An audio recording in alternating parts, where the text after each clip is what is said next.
रघुनाथामृतं तं सजीवं सावधूतं सावधूतं परिजन सहितं कृष्ण चैतन्य देव श्री राधा कृष्ण पदान सगन ललिता श्री विशाखान्वितं च जय श्री कृष्ण चैतन्य प्रभु नित्यानंद श्री अद्वैत गदाधर शिवासादि गौर भक्त वृंद हरे कृष्णा कृष्णा कृष्णा हरे हरे हरे राम राम राम हरे हरे।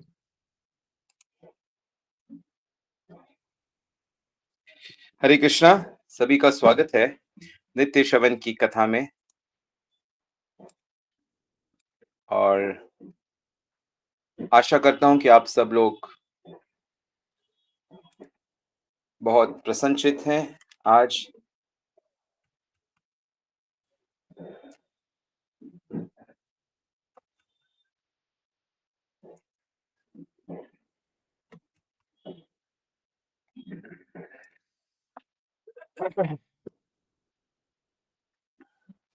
तो दिवाली का त्योहार है,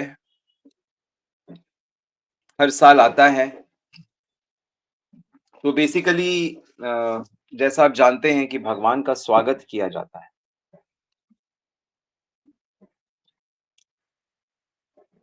भगवान का स्वागत सारे अयोध्या वासी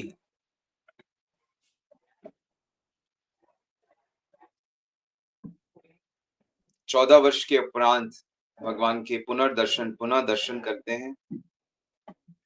और भगवान तो हम लोगों के काम से ही गए थे, क्योंकि असुरों ने बहुत ज्यादा हल्ला कर दिया था।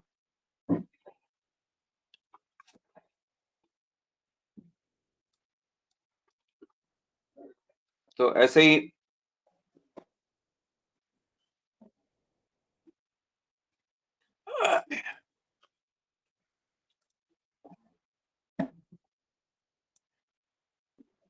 दिवाली में आज हम दिवाली की ही बात करेंगे।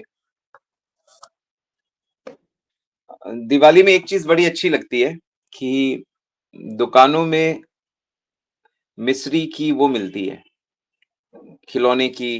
देखा होगा अपने मिस्री के खिलौने आपके यहाँ मिलते हैं। हमारे दिल्ली में तो वृंदावन में, दिल्ली में बहुत मिलते हैं। मुरमुरा और उसमें हाथी बना होता है, कोई गुड्डा गुड्डी बने होते हैं मिस्री की। पूरा मिश्री ही होता है वो। तो हमारे गुरुजन लोग इसका एक इस चीज का उदाहरण देते हैं अपने प्रवचनों में। क्या आप बता सकते हो? कोई बता सकता है क्या क्या कब इस चीज का उदाहरण दिया जाता है? मैंने भी कई बार दिया है। कौन बता सकता है?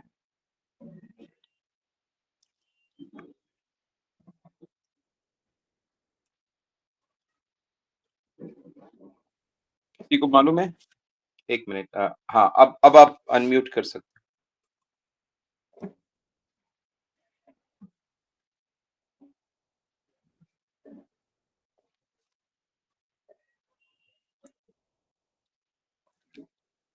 उदाहरण ये दिया जाता है, भगवान के लिए दिया जाता है।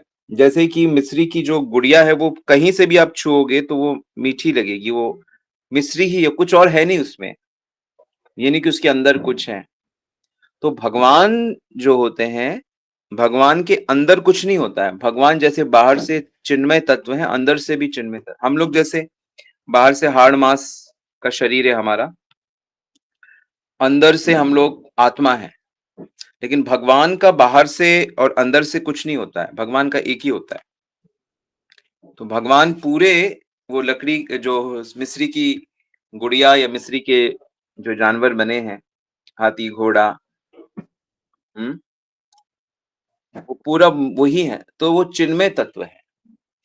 तो हम अब जब भी जैसे बाजार जाते हैं और ये सब दिखाई देता है तो मुझे तो वही बस याद आता है कि अच्छा, भगवान पूरे आत्म तत्व है। हमें भी वह चीज प्राप्त करनी है। हमें भी अपना ये जो बाहर का आवरण है इसको हमको बाहर करना है, इससे मुक्त होना है, इससे मुक्त होना है।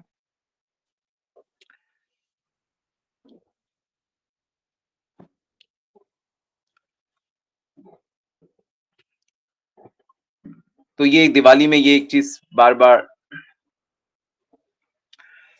दिवाली फेस्टिवल क्योंकि बहुत पटाखों का फेस्टिवल है, रोशनी का फेस्टिवल है, एक दूसरे से मिलने का, एक दूसरे को उपहार देना। जैसे होली में लोग एक दूसरे से माफी भी मांग लेते हैं, गले लगो, आज होली है, सब भूल जाओ। तो वास्तव में ये फेस्टिवल्स बहुत कमाल के होते हैं और इन फेस्टिवल्स में दुश्मनी भुलाई जाती है। वास्तव में हमारा दुश्मन तो अगर कोई है, आज हम लोग चर्चा कर रहे थे भक्त लोग आपस में, अभी हम लोगों ने कैसे मनाई दिवाली की, हम तो 14 दिए जलाते हैं, मेरी माँ ने ऐसे ही सिखाया था। और फिर हम लोगों ने भगवान को तरह-तरह की मिठाइयाँ ऑफ़र करी और भगवान का कीर्तन किया, घंटा, डेढ़ घंटा और थोड़ी भगवत चर्चा करी। तो उस भगवत चर्चा में एक बात सामने आई कि हमारा सबसे बड़ा दुश्मन कौन है? क्या आप बता सकते हो? कौन बता सकता है? हमारा सबसे बड़ा दुश्मन कौन है?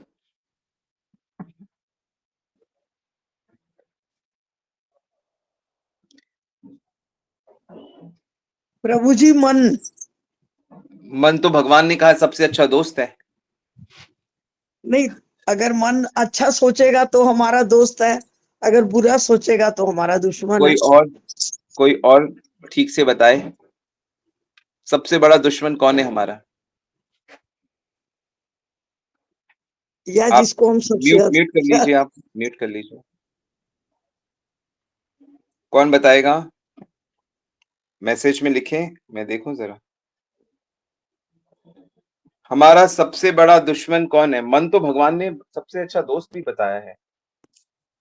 तो मैं तो कहूंगा कि मैंने वो वाली चीज को पकड़ा है, भगवान ने कहा कि मन सबसे अच्छा दोस्त है। आप कह रहे हो सबसे बड़ा दुश्मन है। तो हमारा सबसे बड़ा दुश्मन मैं रिवील करता हूं, आप लोग लिख लो। हमारा सबसे बड़ा दुश्मन है हमारी भौतिक इच्छाएं। हमारा सबसे बड़ा दुश्मन है हमारी भौतिक इच्छाएं, क्योंकि भौतिक इच्छाओं के कारण फिर हम सारे गलत काम करते हैं, गलत सोचते हैं। तो अगर हमारे अंदर भौतिक इच्छाएं ना हो, भौतिक इच्छाएं मतलब हमें अपनी इंद्रियों को, अपने मन को, अपने शरीर को सुखी करना है और वो भी जड़ जगत से। अच्छा, अब बताइए, अगर भौतिक इच्छाएं हमारे सबसे बड़े दुश्मन हैं, भौतिक इच्छाएं, मेरी भौतिक इच्छाएं, तो हमारा सबसे बड़ा दोस्त कौन हुआ? बताइए। अगर भौतिक इच्छाएं, संसार को भोगने की इच्छाएं हमारा सबसे बड़ा दुश्मन हुआ, तो सबसे हमारा सबसे अच्छा दोस्त कौन हुआ? ठीक, प्रभु इसका जी, उल्टा। Spiritual Dzire. यस, बिल्कुल ठीक। इसका ठीक उल्टा ही, तो जो सबसे बड़ा दोस्त है, दुश्मन है, उसका सबसे उल्टा। तो हमारी आध्यात्मिक इच्छाएं ही हमारी सबसे बड़ी मित्र हैं, हमारा सबसे अच्छा दोस्त। तो क्या आपके अंदर आध्यात्मिक इच्छाएं हैं? किसने कौन कौन सी आध्यात्मिक इच्छा प्रकट करी? जैसे शिला प्रभुपाद या हम लोग जैसे साधक हैं, तो हमारे साधक के जीवन में हमारे गुरु होते हैं। भौतिक जगत में जो लोग हैं, उनका गुरु उनका मन ही है, उनका गुरु उनकी इंद्रियां हैं, शरीर है। लेकिन हमारे साधना जीवन में हमारे गुरु परंपरा के प्रामाणिक गुरु होते हैं, शुद्ध भक्त होते हैं। उनकी इच्छा, उनकी आज्ञा में हम लोग अपना जीवन जीते हैं। तो प्रभुपाद अपने गुरु की इच्छा को, आज्ञा को पूरा करने के लिए अमेरिका गए कि मुझे अपने गुरु को प्रसन्न करना है, उनकी आज्ञा का पालन करना है। उन्होंने कहा, भाई पढ़े लिखे हो तो आप जो अंग्रेजी बोलने वाले लोग हैं उनको कृष्ण भक्ति के बारे में बताओ, विदेशियों को बताओ, आप एजुकेटेड लड़के हो, 2-3 बार उन्होंने उनके जीवन में, एक तो शुरू-शुरू में जब मिले थे तब बताया था, और फिर जब भक्ति सिद्धांत महाराज इस जगत से जा रहे थे तब भी उन्होंने एक लेटर लिखा था अभय चरण दे को, यानी तब उनका नाम अभय चरण था, कि आप हो तो आप ये करो। और प्रभुपाद कहते हैं कि मैंने उसको अपने जीवन का पूरा लक्ष्य मान लिया, मुझे यही करना है, और इसीलिए उनको सफलता मिली। ऐसी सफलता कि उनकी सफलता में हम सबका जीवन पार लग गया। तो ये आध्यात्मिक इच्छा है कि मुझे अपने गुरु की आज्ञा का पालन करना। सिमिलरली जो भी चीजें हमें कृष्ण के निकट लेके जाती हैं, जो भी नियम, जो भी फैसले, वो सब आध्यात्मिक इच्छाएं हैं। तो आध्यात्मिक इच्छाएं हमारी सबसे बड़ी मित्र हैं। तो आज संकल्प लेना है कि मेरी क्या आध्यात्मिक इच्छा है, क्या करना है मुझे। कर्म तो करना ही है, कुछ ना कुछ तो जीव करेगा, ना तू कश्चित क्षणमपि। तो कौन सी आध्यात्मिक इच्छा आपने अपने हृदय में रखी है? जैसे मेरी आध्यात्मिक इच्छा, गुरु की आज्ञा है कि लाखों लोगों को आप कृष्ण भक्ति के लिए प्रेरित करो, जोड़ो उनको। पंच द माया, हमारे गुरु महाराज कहते हैं, पंच द माया, माया को मुक्का मारो। तो क्या मतलब है इसका? इसका मतलब हमें ऐसे कार्य करने हैं कि माया जो कार्य कर रही है उसमें विघ्न उत्पन्न हो। जैसे जैसे जब मेघनाथ यज्ञ करने बैठा, कौन सी देवी के लिए? कुंभा के कोई देवी थी, उसका यज्ञ करने बैठा। अब यज्ञ तो अच्छी चीज है, लेकिन भगवान ने कहा और विभीषण ने और से मंत्रा, जाओ लक्ष्मण हनुमान जाओ और उसके यज्ञ को भंग करो, क्योंकि अगर उसका यज्ञ पूरा हो गया तो वो अजय हो जाएगा इस युद्ध में। तो उसी प्रकार माया का जो यज्ञ है, माया के जो कार्य हैं, माया का क्या कार्य है? माया का कार्य है कि हम लोगों को अपने इंद्रिय सुख में लगा के रखना। तो इंद्रिय सुख का सामान बाजार में, मार्केट में सब क्लब खुले हुए हैं, पब बार इतने कॉमन हो गए। बार का मतलब होता है जहां पे शराब पी जाती है। पब वो जगह होती है जहां पे शराब और स्त्रियां उपलब्ध होती है, वहां डांस होता है। तो ये तो जगह जगह उपलब्ध होता जा रहा है। स्त्रिया पानम, स्त्रिया दूतम पानम स्त्रिया सूना, चतुर अधर्म। ये जो कलयुग को जो स्थान दिए गए, 4 स्थान दिए गए रहने के लिए, तो ये क्या है? बेसिकली ये इंटेंस इंद्रिय तृप्ति तो है।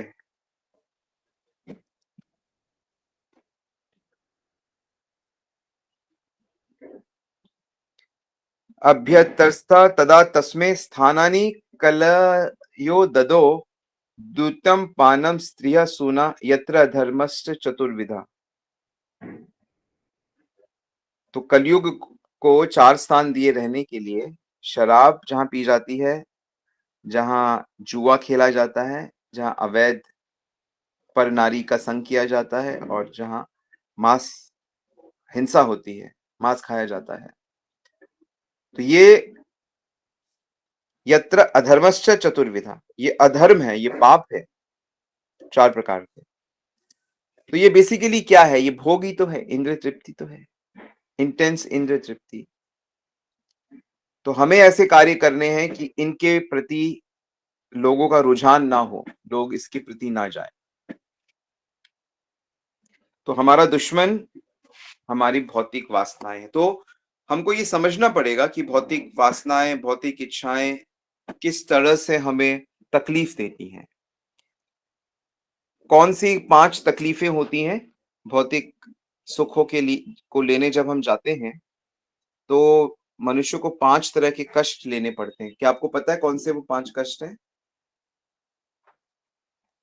जो भी मनुष्य भौतिक सुख के पीछे जाएगा, भौतिक इच्छाएं करेगा, उसको 5 चीजें लेनी पड़ेंगी। बताइए कौन कौन सी हैं? किसको पता है?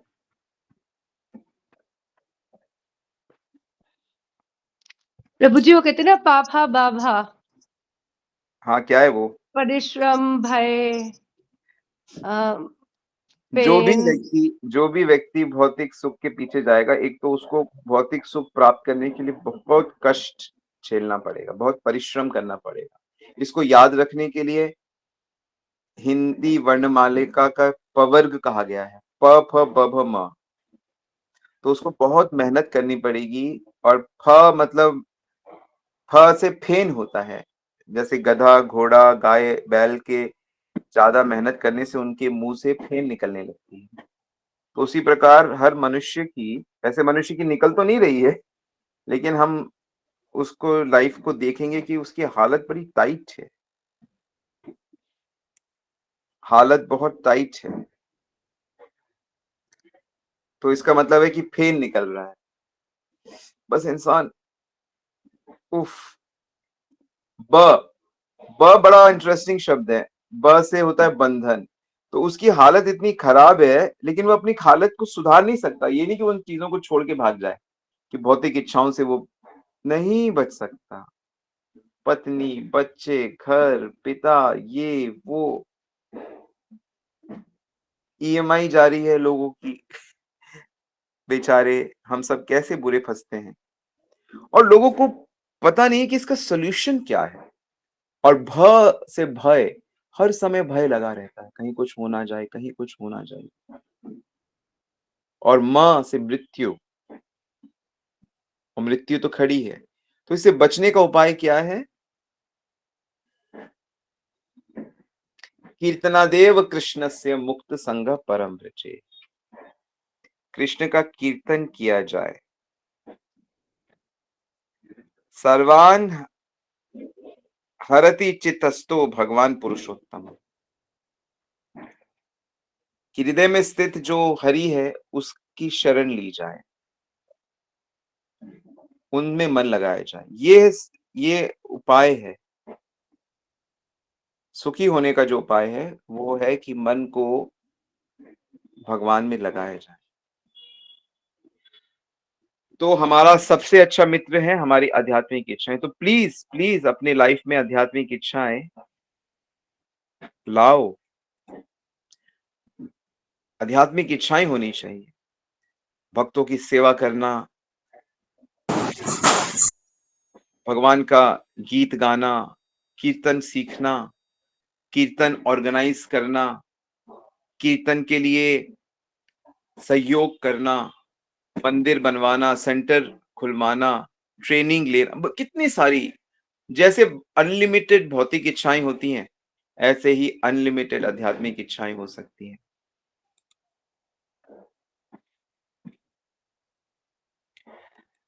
लोग, आध्यात्मिक फेस्टिवल है दिवाली, लेकिन इसको वो भौतिक तरीके से मनाते हैं। लोग जुआ खेलते हैं, लोग दिवाली के दिन जुआ खेलते हैं, लोग शराब पीते हैं, लोग अवैध संग करते हैं, लोग लाखों करोड़ों रुपए व्यर्थ करते हैं, दिखावे में व्यर्थ करते हैं। तो बेसिकली माया क्या कर रही है? हमको दूसरी तरफ लगा के रखती है हमेशा। तो हमको माया की इस चाल को समझना चाहिए, और जैसे ही आप माया को देखने लगोगे, तो माया आपसे दूर जाने लगेगी।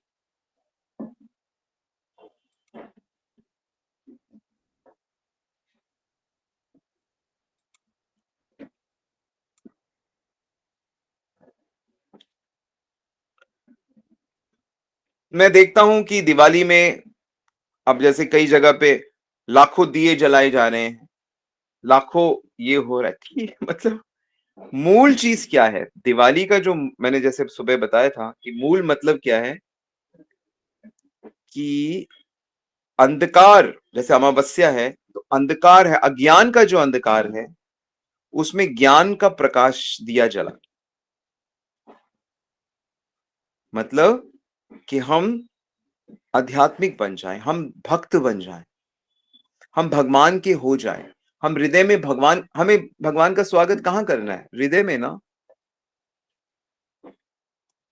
भगवान कहाँ पे स्वागत करना है? कि ये भगवान मैं अपने घर को, अपने हृदय को अयोध्या बनाऊं, मैं अपने हृदय को वृंदावन बना दूं, आप आ जाओ मेरे हृदय में। और भगवान स्वच्छ जगह पे आएंगे ना, सुंदर प्रेममयी जगह पे आएंगे। तो हृदय स्थान है। गीता में भी बताया गया है कि बोला भगवान कहाँ रहते हैं, बोला भगवान हृदय में। अहम आत्मा गुड़ाकेशा सर्वभूता शया स्थिता, मैं सब जीवों के हृदय में रहता हूं, पर वो परमात्मा रूप से रहते हैं, पर हमें उन्हें भगवान रूप से बुलाना है। परमात्मा रूप से तो वो, ब्रह्म रूप से तो वो गंदगी में भी है, नाली में भी है। ब्रह्म रूप से तो मल मूत्र में भी परमात्मा का वास होता है। लेकिन वो ब्रह्म रूप से, शक्ति रूप से, वहां वो निष्क्रिय है, अछूता है, फीलिंग्स नहीं है वहां पे। ऐसे ही परमात्मा रूप से भगवान के 3 रूप हैं। एक ब्रह्म रूप निराकार, सर्वत्र, सब जगह, सब समय। लेकिन वो आपसे बात नहीं कर सकता, वो निष्क्रिय है, शक्ति नहीं है वहां पे। सारी शक्तियां सुप्त अवस्था में। परमात्मा अवस्था में रूप है, लेकिन वो उनकी भी मैक्सिमम शक्तियां क्रियाशील नहीं है, साक्षी है, याद दिला देता है, भुला देता है, नोट कर लेता है क्या कर रहे हो, लेकिन वो मदद नहीं करेगा, इंटरफेयर नहीं करेगा। मदद कब करता है वो, हमारी लाइफ में कब घुसता है वो, जब हम भक्ति करते हैं। भक्त्या माम अभी भक्ति एव भूयसी, भक्ति रेव नयति, भक्ति रेव दर्शति। भगवान, भक्ति करने से, भक्ति हमारे हृदय की भावना है, भगवान से प्रेम करने की, भगवान को प्रसन्न करने की भावना। तो ईश्वर के 3 रूप बताए गए हैं। वदंती तत्तत्वितस्तत्वम यद ज्ञानम अद्वयम ब्रह्मेति परमात्मेति भगवानिति शक्यते। जानने वालों ने परम ईश्वर के 3 रूप बताए। एक निराकार, ब्रह्मेति, परमात्मेति, सब जीवों के साथ रहने वाले, और भगवान जो जीवों के साथ संबंध रखते हैं। तो ज्ञान योगियों के लिए निराकार है, जैसे शंकराचार्य आदि। ध्यान योगियों के लिए परमात्मा है, जैसे हृदय में है। और भक्तों के लिए भगवान है, साकार, गोलोक बिहारी, वृंदावन बिहारी, बांके बिहारी। तो हमें ईश्वर के ब्रह्म रूप को हम प्रणाम करते हैं, परमात्मा को हम प्रणाम करते हैं, और भगवान से हम संबंध बना कोशिश करते हैं।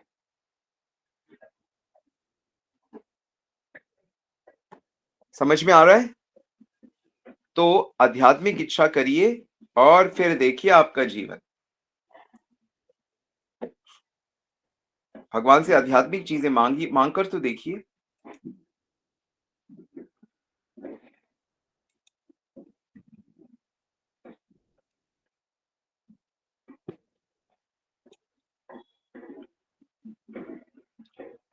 तो दिवाली के दिन, आज के दिन, जैसे वो हम दामोदर लीला गाते हैं, माता बांध देती है कृष्ण को बांध देती है। आह, रस्सी से नहीं, प्रेम से। कृष्ण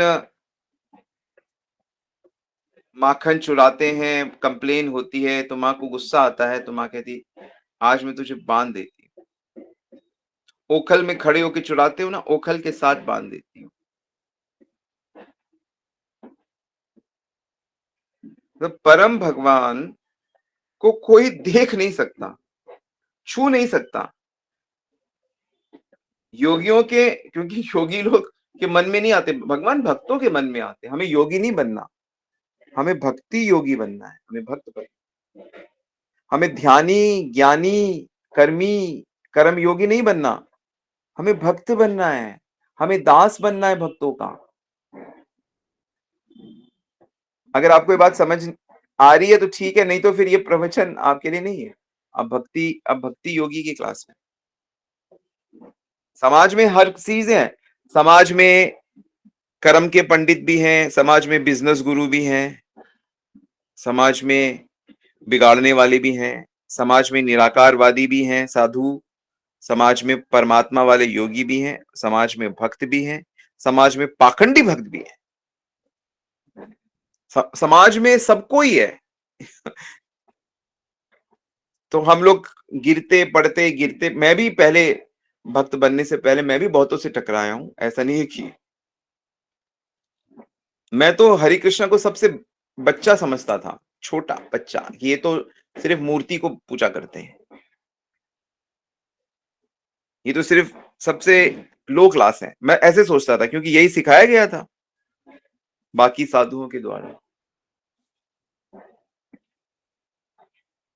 लेकिन जो सेटिस्फैक्शन है वो कहीं हो ही नहीं रही थी, इतना पढ़ के, इतना ध्यान करके, इतना ये करके, इतने साधुओं से मिलके, इतनी बुक्स पढ़ के। तो भगवान से प्रे जरूर करता था कि भगवान आप जहां भी हो रिवील करो, ये सही रास्ता दिखाओ, सही गुरु से मिलाओ, सही। तो फिर धीरे धीरे बात बन गई।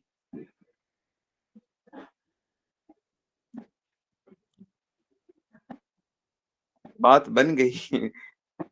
बन गई। तो प्रभु के नाम जप, प्रभु की कथा, प्रभु के दर्शन, प्रभु के भक्त, प्रभु के धाम, प्रभु की लीलाएं,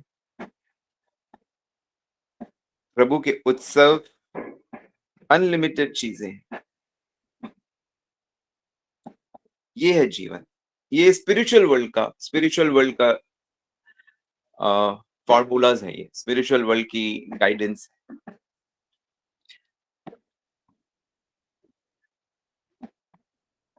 तो ये है रियल जो दिवाली है, कि हमारे हृदय में भगवान आए और हम भगवान के शुद्ध भक्त बने।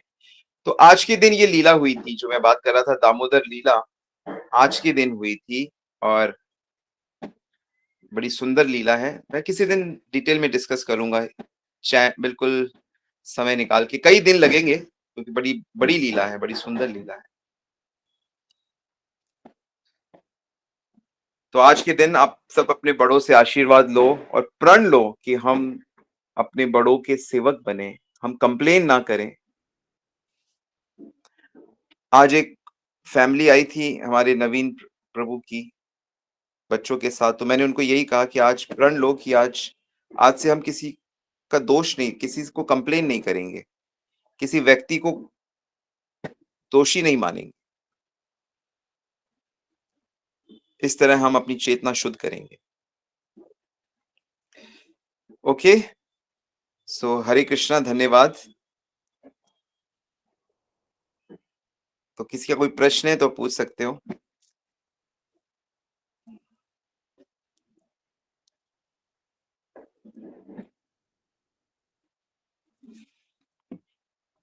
हरि बोल।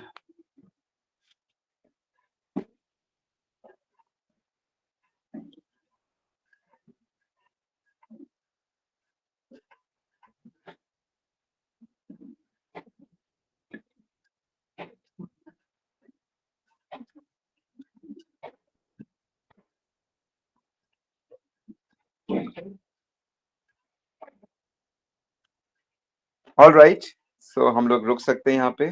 सभी को बहुत बहुत शुभकामनाएं, सभी को दंडवत प्रणाम। शिला प्रभुपाद की जय, श्री गुरु महाराज की जय। गुड प्रेमानंद। हरे हरे कृष्णा प्रभु जी, दंडोत प्रणाम प्रभु जी।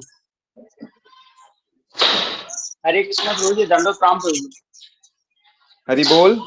यस प्रभु जी, आपका दास आपकी अच्छे आशीर्वाद की कामना करता है दीपावली प्रभु जी। क्या कह रहे हैं राम प्रभु? प्रभु जी कह रहे हैं आपके आशीर्वाद की कामना करता हूँ। आशीर्वाद तो है ही, हम सब पे भगवान का बहुत आशीर्वाद है कि हम लोग भक्ति की चर्चा करते हैं और सुनते हैं, बोलते हैं, यही तो है आशीर्वाद। मैं आपको फोन कर रहा था, लेकिन आपका फोन जो है स्विच ऑफ हो ही जा रहा, कांटेक्ट नहीं हो रहा था। मैं आपको फोन कर रहा था। हाँ हाँ, वो थोड़ा बहुत सारे लोग आते जाते हैं ना, तो फोन उठाना थोड़ा मुश्किल होता है। दंडोत प्रणाम प्रभु जी। हरि बोल।